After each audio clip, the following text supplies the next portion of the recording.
Hey guys, Jdose Z back at here again, and I actually have a really special announcement. I'm breaking down my 100 fights in all of Dragon Ball. That's Dragon Ball, Dragon Ball Z, Dragon Ball GT, and Dragon Ball Super. And I actually have Meetch back at here again to add in his input as well. Yeah, I'm right here. Yep, he's a person. Yep. And anyways, we tried to make this as unbiased as possible. So we had a big spreadsheet with all the fights, about over 130 fights in the whole series. We compiled it into all one spreadsheet, and we listed it with some values with labels to make sure we get each one and each stat set up right. So our first thing we have here... We did here... it very scientifically. Yes, exactly. Our first thing we have is the consequences. This is how much does the fight matter. Is the Dragon Ball planet in danger? Is the whole world gonna matter that much? And it does. A good example of why it might not count as much is the good guy way too strong so you know they're gonna win? Yeah, like the Hercule cell fight. Like the Hercule fucking wrecks him every time. Yeah, he's the world's strongest fighter, so there's no chance for him. Anyways, a good one would be the Beerus versus God Goku fight, because not only planet Earth was in danger, the whole universe was in danger in the super retelling of that fight. And now we also... Literally universe-breaking punches. Yeah, the whole universe was crumbling. And now that was only 50 points because consequences, as much as it matters for the story, all it really does is put it in your back of your mind that, well, this fight doesn't have too much of a consequence if they lose, or holy shit, if they lose, the world's done. And so that's only out of 50 points, but the rest of these are out of a 100-point scale, and Mitch with presentation. Yep, so for presentation, there's a lot of different parts of this one. Like, there's the animation. Did it look good? Was it pretty? Whatnot. The music is a big one, but that's also subjective to us. Yeah, how much we like it, as we are big fans of the original Z footage, so we like the Bruce Faulkner track, but we also like a lot of the soundtracks in Dragon Ball and Super, and even GT has a few that are pretty good as well. And we all know animation in Dragon Ball is always iffy. Is it good? Is it bad? I know Super gets a lot of shit for it being inconsistent, but it's really not too different from the inconsistencies of the rest of Dragon Ball. Very inconsistent, like the Super Saiyan 3 Beerus. Yep.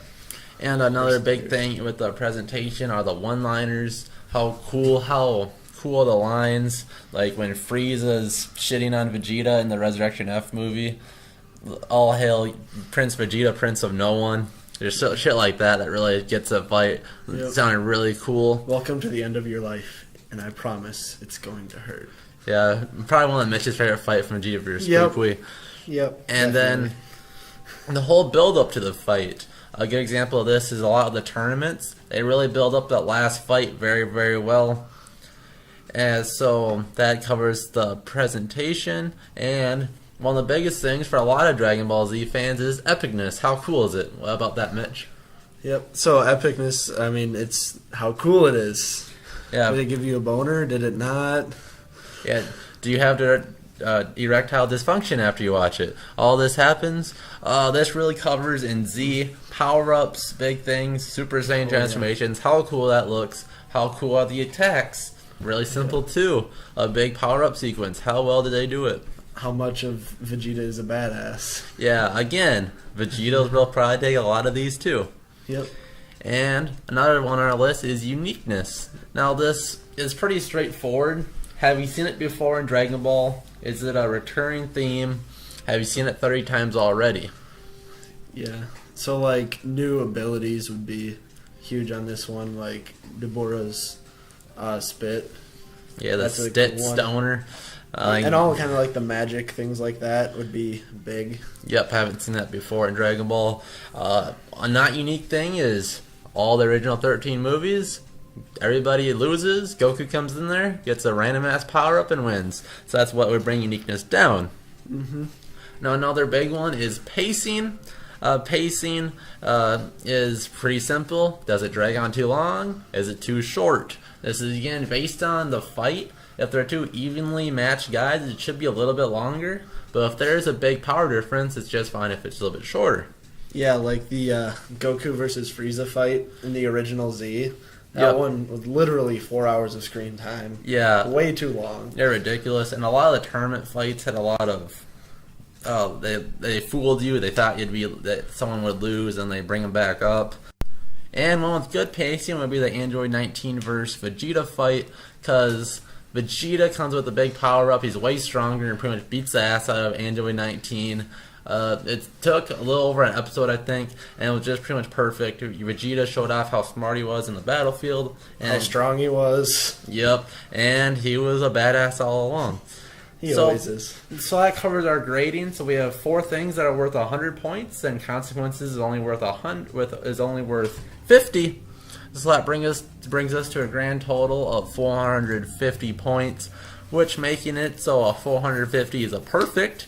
We bring it down to a 405 and up would be amazing. 337.5. You can't have decimals. Yep. 338 is really good. 225 would be right on average, so it's right at half. So that's what we stuck with. 50% is average, and 112 or higher, it could be better. It was pretty bad, but luckily we had a lot of above average fights in this. And spoiler alert, we had none that were perfect. So you'll get like that to look forward to, and yell at us in the comment section about later. And what else we had to talk about? The 450, that would be 100 would be a perfect, and then a 90 would be amazing. A 75 would be really good, a 50 would be average, and a 25 could be better. Yep, so the same idea with each category. Yep, that would be in each category. Yep. That's how we rated them. Yep, so consequences, the same idea. 50% is average and up higher. You guys get the idea.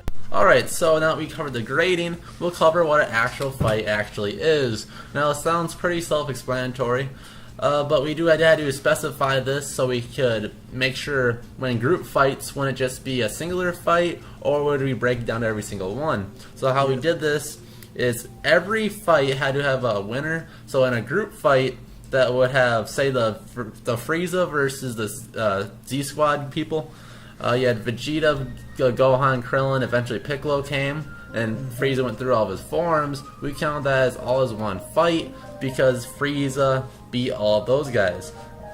And so that counts as one. And then the Goku versus Frieza fight would be one separate fight because Frieza beat them, and then Goku beats Frieza. Yep. Anything else, Mitch?